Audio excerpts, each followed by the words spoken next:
2D। अब ये बताओ कि मोशन इन 1D और 2D में क्या फर्क है, क्या डिफरेंस? उसमें स्ट्रेट लाइन में मोशन हो रहा था, इसमें प्लेन में होगा। मतलब उसमें one direction motion in 1D में करते या तो इसको ओरिजिन मान लेते हैं, ये पॉजिटिव को कैलकुलेट करते या तो नेगेटिव को कैलकुलेट करते, लेकिन डायरेक्शन क्या होना चाहिए, स्ट्रेट लाइन होना चाहिए, या तो इस तरह से लेते थे, यही तो करते थे। लेकिन मोशन इन ए प्लेन के अंतर्गत इस तरह का मोशन आ जाएगा। उस केस में वो जो पढ़े हैं फॉर्मूला मोशन इन 1D का, इसमें यूज नहीं होगा। उसमें क्या करते हैं, एक्सीलरेशन निकालना है तो क्या करते हैं, वेलोसिटी बाय टाइम, मोशन नहीं चलेगा। इसलिए पॉइंट टू पॉइंट सपोज मान लिया जाए कि वेलोसिटी और टाइम का ग्राफ है, तो पॉइंट टू पॉइंट क्या हो रहा है, यहाँ पे टाइम के साथ वेलोसिटी चेंज हो रहा है, लेकिन ये पता नहीं है कि कितना टाइम चेंज हो रहा है, कितना वेलोसिटी चेंज हो रहा है। बात समझ में आ रहा है?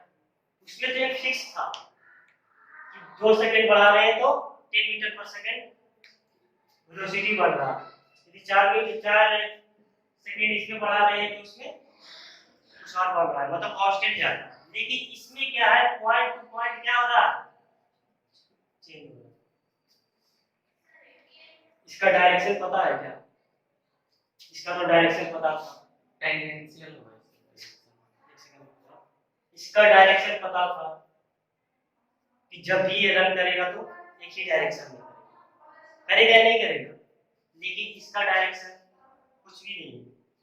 तो इस चीज को समझने के लिए आपको किसका सहारा लेना पड़ता है, वेक्टर अलजेब्रा का। वेक्टर अलजेब्रा का सहारा क्यों लेते हैं, कुछ तो कारण होगा। क्या कारण है, वेक्टर अलजेब्रा का सहारा इसीलिए लेते हैं, वेक्टर अलजेब्रा का सहारा हम इसीलिए लेते हैं क्योंकि vector algebra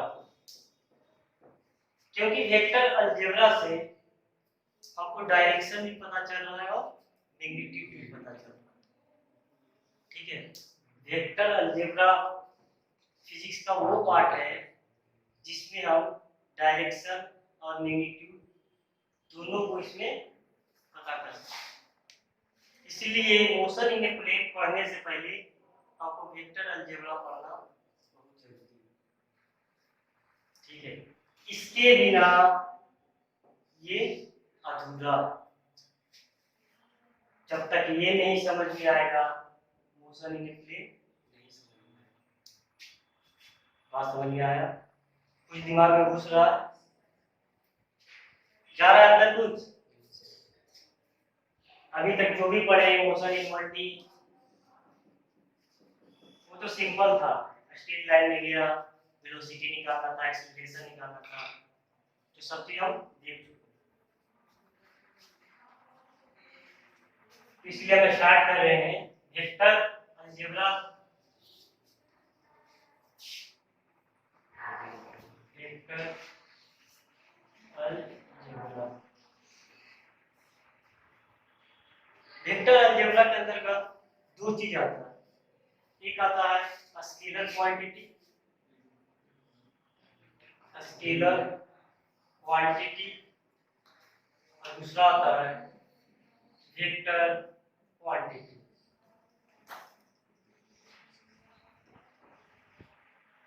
What is the difference between a scalar quantity and vector quantity?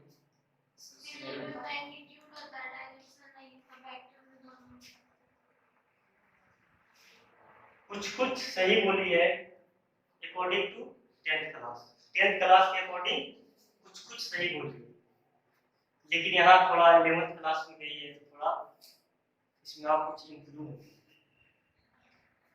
Scalar quantity only और ओनली केवल मैग्नीट्यूड पे वर्क करता है, किस पे वर्क करता है, ओनली मैग्नीट्यूड पे वर्क करता है।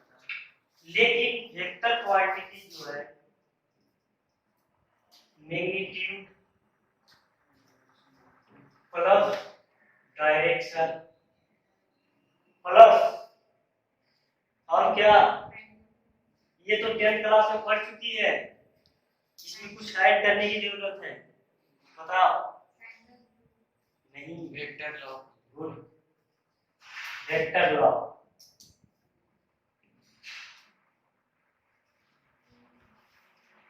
ये तीनों होना चाहिए वेक्टर क्वांटिटी के लिए, अगर नहीं होगा तो वेक्टर क्वांटिटी नहीं माना जाएगा। बात समझ में आ रहा है? समझ में आ रहा है या नहीं आ रहा है? जैसे स्केलर क्वांटिटी में हम क्या करते हैं, एक एग्जांपल बता रहे हैं।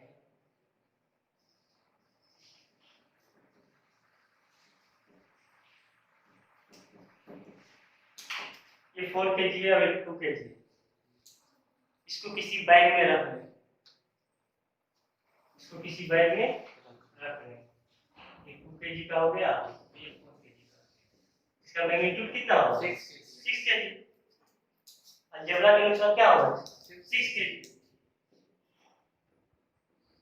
लेकिन वेक्टर क्वांटिटी में ऐसा नहीं है, गलत नहीं है, ये अकॉर्डिंग टू स्केलर क्वांटिटी ये सही है, ये भी तो वेक्टर अलजेब्रा का एक पार्ट है, ये क्या है? वेक्टर अलजेब्रा का पार्ट है। लेकिन वेक्टर क्वांटिटी में ऐसा नहीं होगा, क्यों नहीं होगा?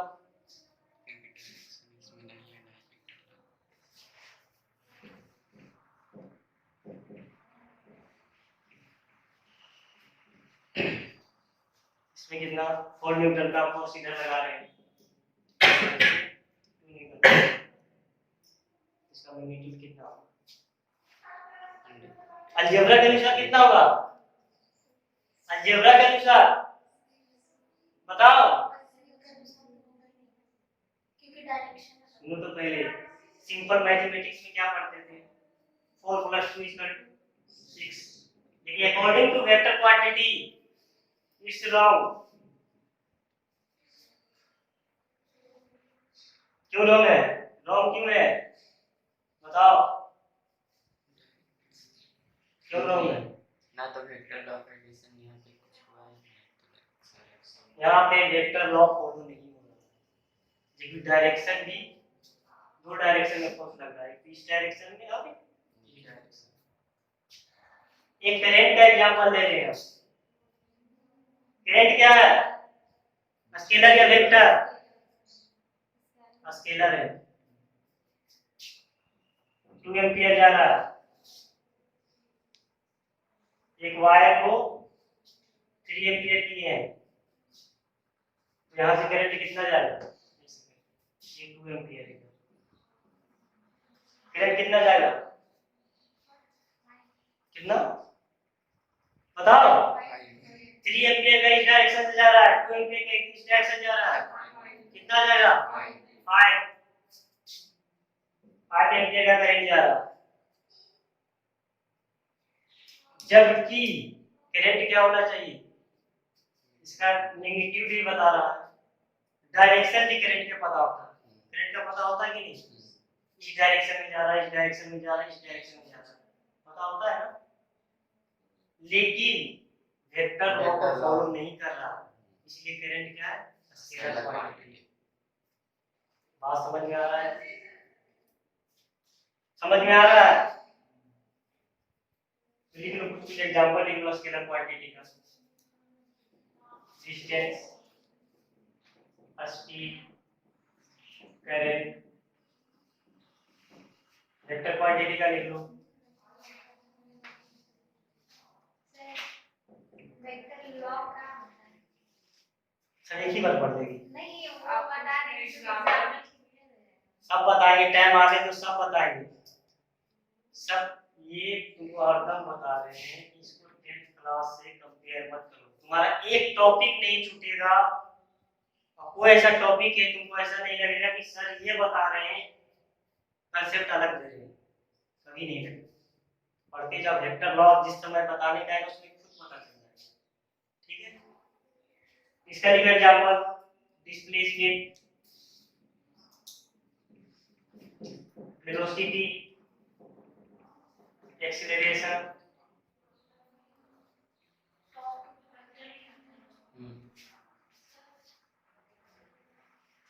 कुछ समझ में आया? आप समझ में आया स्केलर क्वांटिटी क्या होता है और वेक्टर क्वांटिटी क्या होता है? वेक्टर क्वांटिटी के लिए मैग्नीट्यूड, डायरेक्शन और वेक्टर लॉ तीनों होना जरूरी है, लेकिन स्केलर क्वांटिटी के लिए वनली और वनली मैग्नीट्यूड। ये सब जो एग्जांपल बताए इसको नोट करो।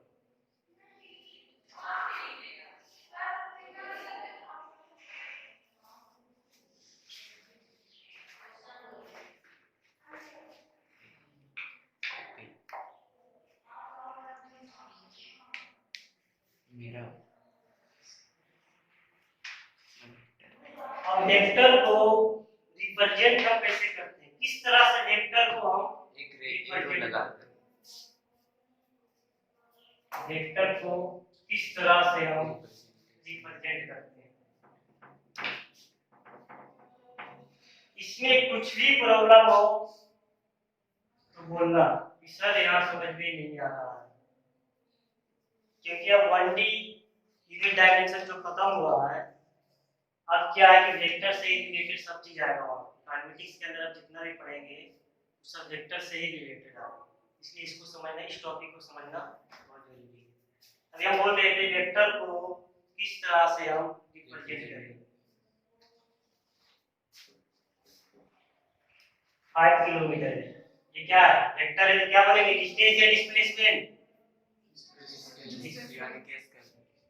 डिस्प्लेसमेंट। हम वेक्टर का बात बोलेंगे तो क्या होगा? ये डिस्प्लेसमेंट। डिस्प्लेसमेंट कितना है? 5 किलोमीटर। इसको मान कर चलेंगे कि जो 5 किलोमीटर को रिप्रेजेंट करने के लिए हम सेंटीमीटर मान करते हैं, क्योंकि 5 किलोमीटर इसमें ड्रॉ करना संभव है क्या? संभव है? है संभव? जो हम सेंटीमीटर लिखेंगे उसको मान कर चलेंगे क्या है? किलोमीटर। किस लिए कर रहे हैं? रिप्रेजेंट करने के लिए, वनली और वनली रिप्रेजेंट करने के लिए। ठीक है?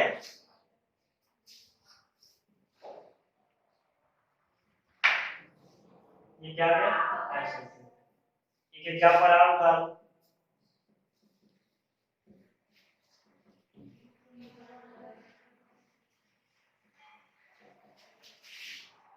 इसको क्या रहेगा? इस तरह से रिप्रेजेंट होता है। ये जो एरो का चिन्ह देख रही है, इसको हम क्या बोलते हैं? वेक्टर बोलते हैं। क्या बोलते हैं इसको? वेक्टर। कुछ प्रॉब्लम नहीं। अब एक आता है पोजीशन वेक्टर। पोजीशन वेक्टर, एक पोजीशन वेक्टर आता है, दूसरा आता है फ्री वेक्टर। इस चीज को नोट की, इसको नोट की, नोट कर लो।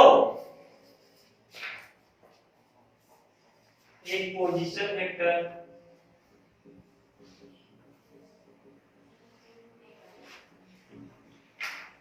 दूसरा आता है फ्री वेक्टर। पोजीशन वेक्टर होता क्या है? किसी का पोजीशन बताता हूँ। पोजीशन वेक्टर क्या होता है? बताओ, बताओ मर्जी, क्या होता है? किसी का पोजीशन डिफाइन करता हो वैसा वेक्टर पोजीशन। जिस किसी चीज का पोजीशन वेक्टर फॉर्म में रिप्रेजेंट करते हैं उसे क्या बोलते हैं? हम पोजीशन वेक्टर बोलते हैं। ठीक है? लेकिन पोजीशन वेक्टर के केस में एक वेक्टर का एक छोर क्या होता है? फिक्स होता है। क्या होता है? फिक्स होता है। इस एरो का निशान का पीछे का जो पार्ट होता है, मतलब ये पार्ट, टेल इसको बोलते हैं। इसको क्या बोलते हैं? हेड बोलते हैं। टेल, और इसको क्या बोलते हैं? हेड बोलते हैं। तो टेल पार्ट को हम क्या करते हैं? फिक्स करते हैं। बात समझ में आ रहा है? टेल पार्ट को क्या करें? हरदम फिक्स ही रखेंगे। उस चीज को क्या करेंगे, पोजीशन वेक्टर। बात समझ में आ रहा है? फ्री वेक्टर, फ्री वेक्टर क्या होता है, किसी को पता? फिर फिक्स नहीं है। ये तो सही बोला, टेल फिक्स नहीं है, ये बात सही है कि टेल इसका फिक्स नहीं होता, लेकिन इस वेक्टर को क्या करते हैं, शिफ्ट कर सकते हैं। शिफ्ट कर सकते हैं। पैरेलल में क्या कर सकते हैं, शिफ्ट कर सकते हैं। सपोज ये 10 सेंटीमीटर है, तो इसको पैरेलल में क्या करेंगे, शिफ्ट कर देंगे। इसे क्या बोलते हैं हम, फ्री वेक्टर। इस साइड ले जा सकते हैं या उस साइड ले जा सकते हैं, इस चीज को क्या बोलते हैं हम, free vector. Free vector. Note करो।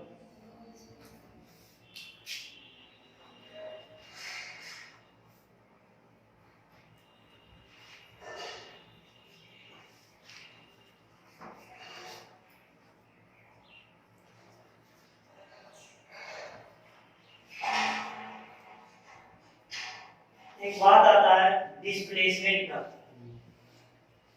क्या, डिस्प्लेसमेंट।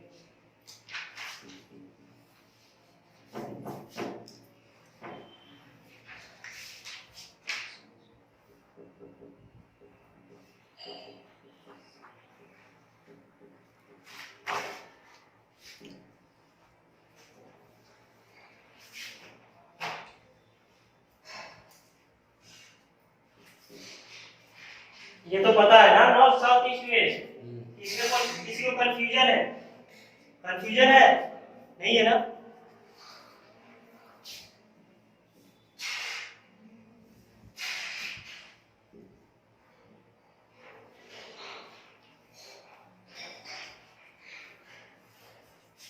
इसका हम डिस्प्लेसमेंट निकालने के लिए किसी को बोल रहे हैं, तो डिस्प्लेसमेंट क्या होगा, यदि सपोज 0 ए क्या है, क्या है, कौन सा है, हीट टेल तो सबको पता है, ये क्या है, 0 ए पोजीशन वेक्टर।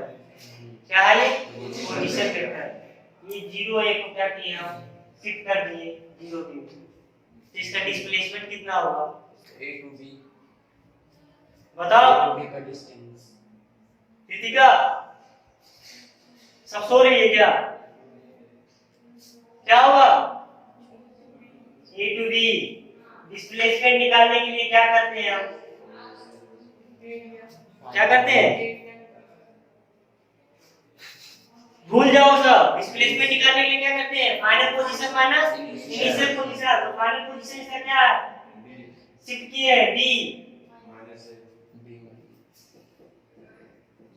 यही तो है।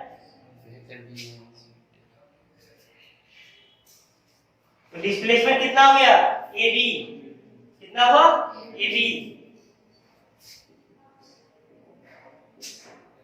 कहाँ सोचती है, सब समझ में नहीं आया। चलो ठीक है, लिख लो, नोट कर लो। तो क्या बोलते हैं हम, इक्वल वेक्टर बोलते हैं। दूसरा हो गया नेगेटिव वेक्टर।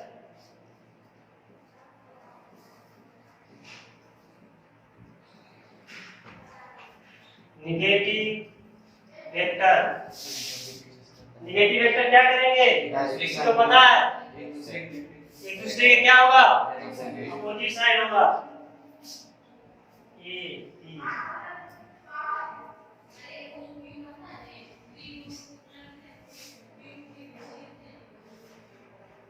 ये क्या हो गया, पॉजिटिव, तो ये क्या होगा, negative.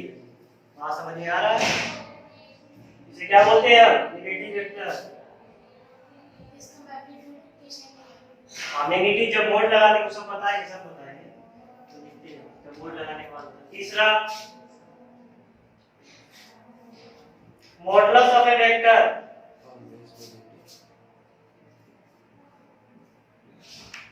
Modulus of A vector, modulus of A vector.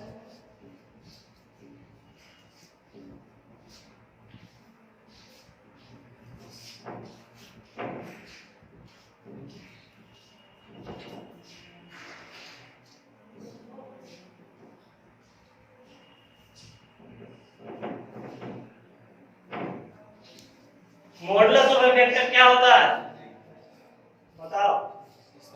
Modulus of A vector किसी भी चीज का मैग्नीट्यूड बताता है। क्या बताता है? मैग्नीट्यूड बताता है।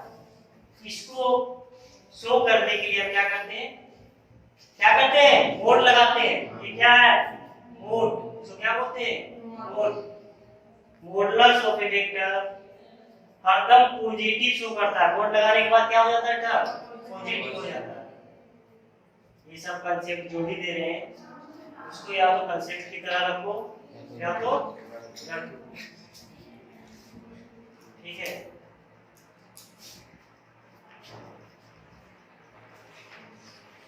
चार में यूनिट वेक्टर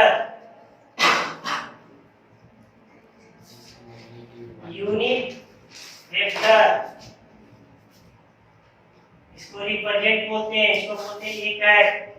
क्या बोलते हैं? एक कैट।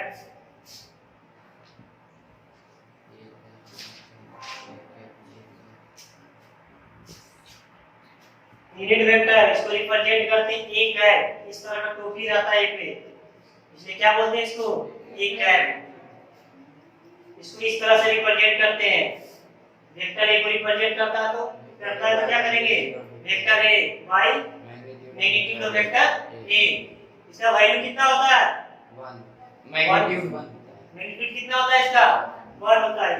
नाम से ही पता है यूनिट वेक्टर मतलब इसका वैल्यू कितना आना चाहिए? 1 आना चाहिए।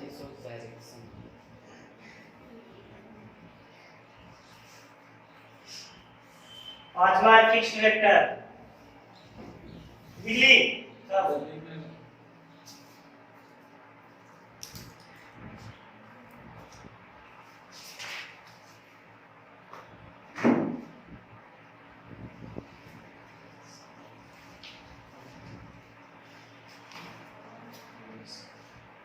पांचवा है फिक्स्ड वेक्टर।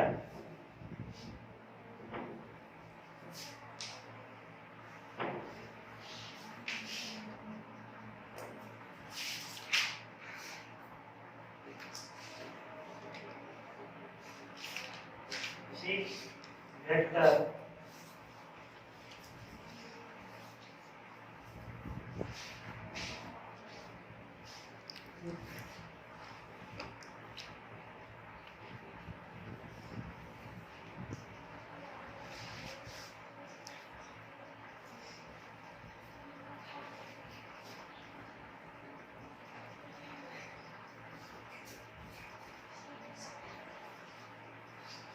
फिक्स्ड वेक्टर किसे बोलते हैं? इसका इनिशियल पॉइंट क्या होना चाहिए? फिक्स होना चाहिए। मतलब टेल क्या होना चाहिए? फिक्स होना चाहिए। एग्जांपल हम बता चुके हैं। पोजीशन वेक्टर क्या है? फिक्स्ड वेक्टर है। बताए ना? Yes sir.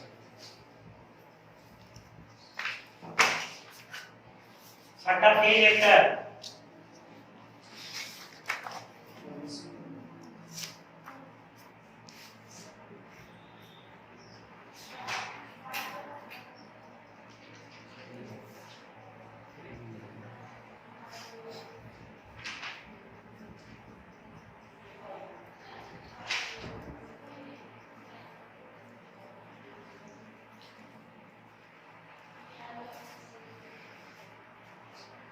थ्री वेक्टर जिसका इनिशियल पॉइंट क्या होना चाहिए? फिक्स नहीं होना चाहिए। जैसे एग्जांपल बताओ। एग्जांपल क्या होगा? वेलोसिटी वेक्टर क्या है? वेलोसिटी वेक्टर क्या है? थ्री वेक्टर है। इसका इनिशियल क्या रहता है? वेलोसिटी वेक्टर फिक्स नहीं होता है।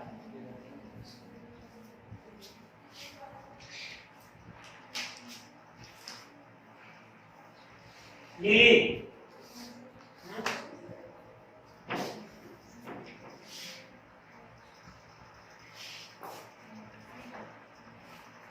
अथवा polar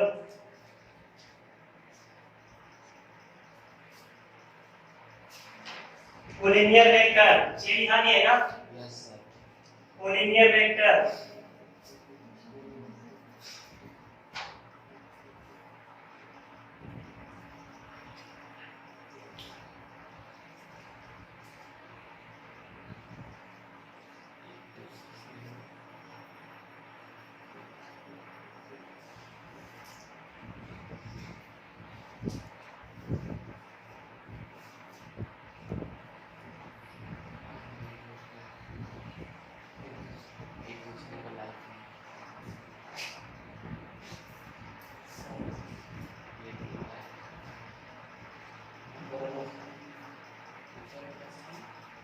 collinear vector 10th class में क्या पढ़ी है? तो एक बताओ, आपको पढ़ी होगी? नहीं, नहीं, एक दूसरे पे ओवरलैप है। जो एक ही पॉइंट एक ही लाइन पे एक ही exist पॉइंट पे करे। क्या होता है? Exist जाता हो, लेकिन वेक्टर पे कुछ अलग है, सब उल्टा सीधा है, यहाँ कुछ अलग है। जो क्या है? वेक्टर ए, एक वेक्टर ही बी, लाइन पे exist दोनों क्या है? अपोजिट में जा रहा है, लेकिन एक ही लाइन में जाता होगा, उसे क्या बोलते हैं? Collinear vector. और इस तरह का वेक्टर क्या होता है? अनलाइन। अनलाइन वेक्टर, जो कि कोलिनियर के अंतर्गत आ रहा है, और जो एक ही डायरेक्शन में जाएगा, direction.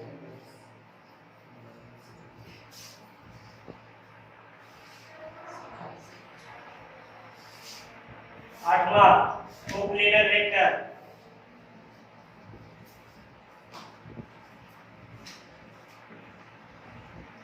Same plane. Coplanar vector क्या होता है? लाइन सेम जो एक ही प्लेन में रहता हो। ये क्या है? Coplanar vector. ये क्या है? Coplanar vector. क्यों है? क्योंकि प्लेन इसका क्या है? बोर्ड। लेकिन ये क्या कोप्लेनर वेक्टर है? कॉपी है। देखो इधर, ये कोप्लेनर वेक्टर है, ये सी है, सी मान लो इसको, कोप्लेनर वेक्टर है? नहीं, ए और बी क्या है? कोप्लेनर वेक्टर, सेम प्लेन में लाई करता है।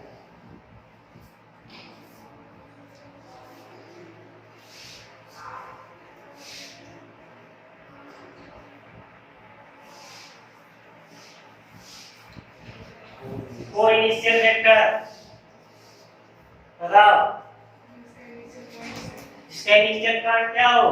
सेम हो, vector A, vector B, vector C, सबका इनिशियल पॉइंट क्या है? एक ही पॉइंट से जा रहा है, तो इस तरह का वेक्टर को क्या बोलते हैं? को इनिशियल वेक्टर। नोट करो।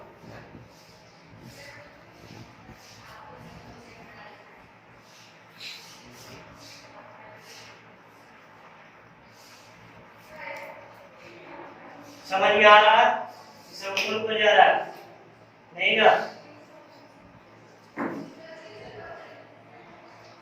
हो गया? दिखिए सब।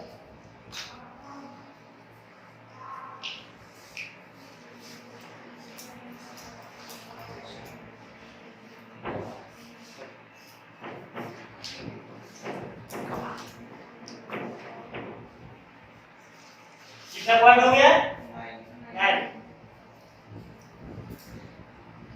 कोटर्मिनस वेक्टर।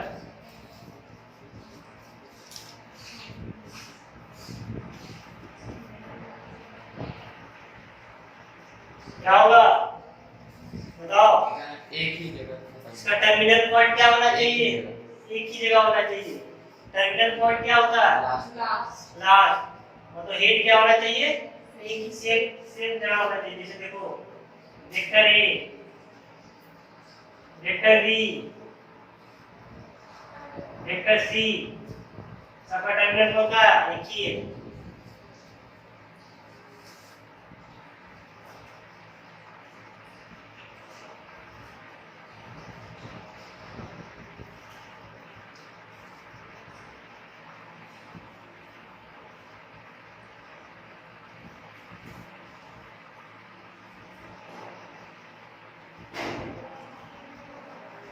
क्या पॉइंट लिखा चुके हैं? कितना पॉइंट लिखा है? 10।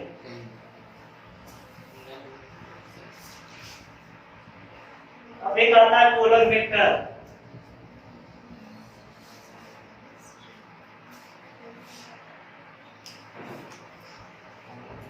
पोलर वेक्टर एक टॉपिक की है, आगे पढ़ना है वेक्टर में, डीपली पढ़ना, क्योंकि पोलर वेक्टर के बारे में पढ़ा देगा।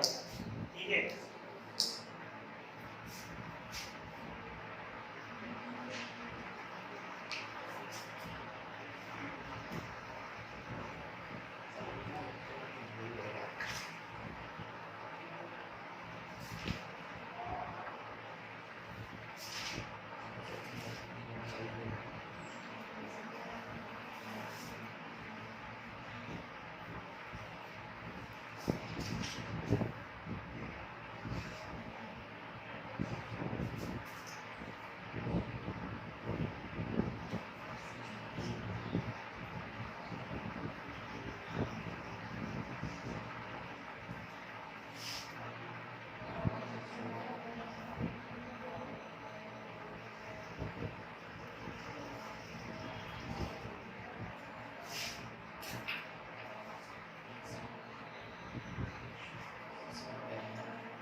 पोलर वेक्टर क्या होता है?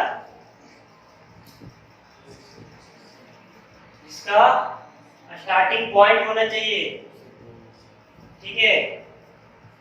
जैसे 5 न्यूटन का इस ब्लॉक में क्या हो रहा है, 5 न्यूटन का फोर्स लगा रहे हैं, इसका स्टार्टिंग पॉइंट तो कहीं ना कहीं होगा ना।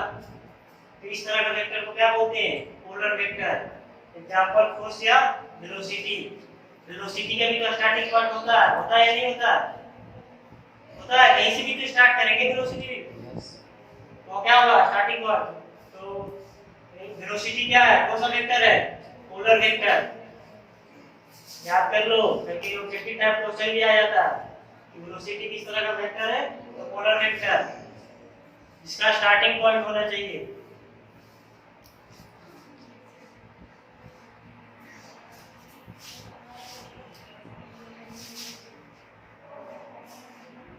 वेरी इंपॉर्टेंट चीज बता रहे हैं अभी, वेक्टर में बहुत ज्यादा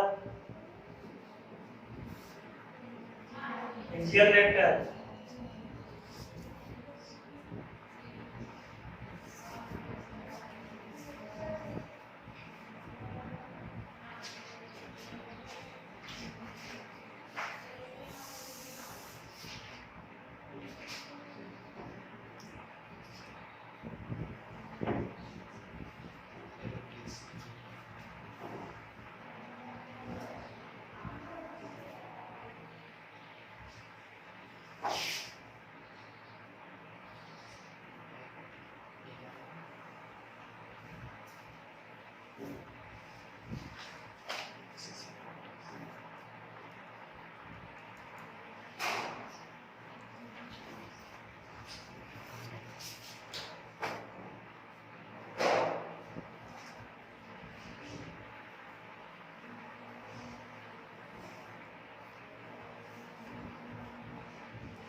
सर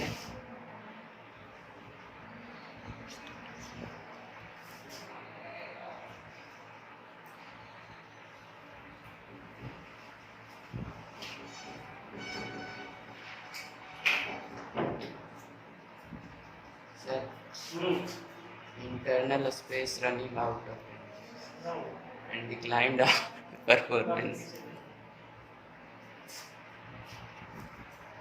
अभी हुआ, हो रहा है अब। क्या हुआ? एक्सियल वेक्टर जो क्या होता है? जो फिजिकल एक्सिस के एलोंगेट करता हूँ अकॉर्डिंगली। बताओ, राइट इंडस्ट्री, ये राइट इंडस्ट्री रूल पे इसमें कोई भी स्टार्टिंग पॉइंट नहीं होता है, फर्स्ट पॉइंट कोई भी स्टार्टिंग पॉइंट नहीं दिख रहा है, लेकिन ये जो मूव करेगा एक्सिस के अलावा मूव करेगा। तो इस तरह का वेक्टर को क्या बोलते हैं? एक्सियल वेक्टर बोलते हैं। जैसे कोई रिंग को मूव करा रही है, इसका स्टार्टिंग पॉइंट दिख रहा है, दिख रहा है।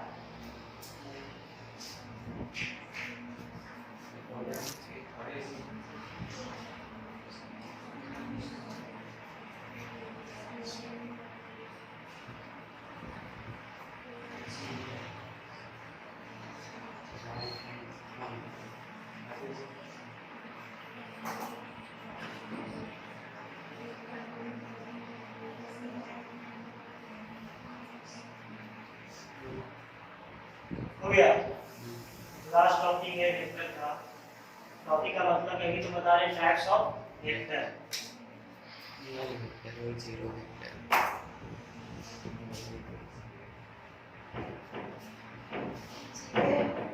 वही नल 0 1 बताएंगे लास्ट में। ये इसका एटीट्यूड वाला थोड़ा जो वेक्टर है null vector, zero vector null vector.